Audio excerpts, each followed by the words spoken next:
د ولزغاک درنی مینولې سلامینه مې ومنې امین وزیر یا او د توسې په درون حضور شیخ حاضر شوی یا نن رو سره د وزیرستان د مختلفې کلیې سیمې نه روغونډ شوي ځوانون شاعرون نوستي ګیر چاپېره پیرې ویرې نو ډېر پېژندلي شوي ولسي شاعرون دي او د سیمې خلک هغه ګیر چاپېره د میژ نه رو بدال وي لوړ دي نن د هر شاعر ملګري نه دوه انتخاب شعرونه توسته ډلې کوي چیرې چې ما د میژ سره مل پوتې شي لکه د پیغلې د شیشې بنګړی چې ټاس موت شي ډېر ناامیده شه د خپل زړګی مې داس موت شي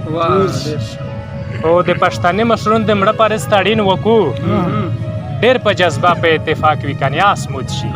او میژ ملم جان د تر ډاډې ځکه تش لوسي میژ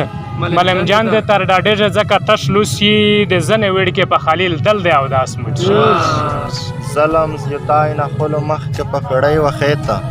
خو کسه نن سبو وي لوړ وي لار په وره پرې خوندې کې نه و خدای دل وژې ویژنې ما درېما وړکي په پټ مخ شخوي په دریوبه پرې د خدای په شت تېرې په څنډه کې د ناو نشته رقیب وژ د سپای تړلی دی په خوله پرې او لکه د ته چې ویایې ما که داس په ژوند نشي زاهده شي سړی ګلی ونڅه په زړه پرې امین صاحب په غزل نه مخکې شعر دی چې پښتنه وکې د چا خپل دی دا سړی څیکتی ورځ د اختر دو براګلی د شیدا براګای څیکتی او په مینه مړ دی چې په خوله یې تل خوږې کیسې وي په څانګ شه ډېر لارې کسون دغه بلکای څیکتی د دی نه ورامو ته دا یو ملت ډېر ګرون لیده شي ارمانه تو د څانګ یارون دومره خوږه ویلې دي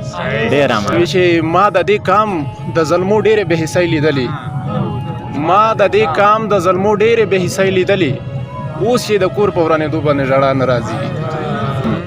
چې راتنګ شم شوی دربل ته هڅه وکړم بیا لوی کور افغانستان په سترګو ګورم او چې زنکدن مې وي هغه راولې خوند به وکړي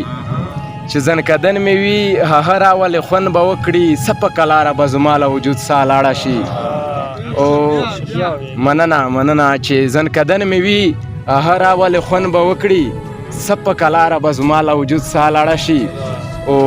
کلونه کېږي له وطن مو په سرلي ورک شوي کلونه کېږي له وطن مو په سرلي ورک شوي د غرو له څوکو د جنګ توره بلا لاړه شي درمانه وخت د یورۍ تیر دی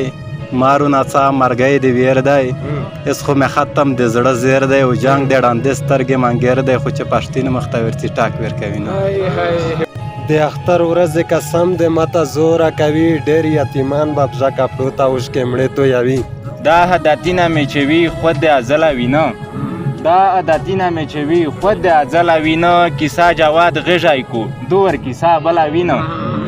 او چې په لباغړي کدومه د جار شلژ روتام شه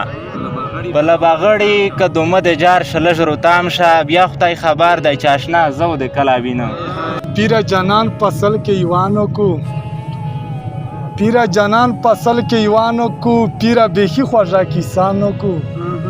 زه چې د واد د یارانې ورکاوه دی په دروغه ارادانو کو لکه د وخت چې زیدما نه لري حسن مېلمه دی زی وفا نه لري لکه د وخت چې زیدما نه لري حسن مېلمه دی زی وفا نه لري د وخت بلال به راشیمه کړه غرور داس مخم نشته چې سبا نه لري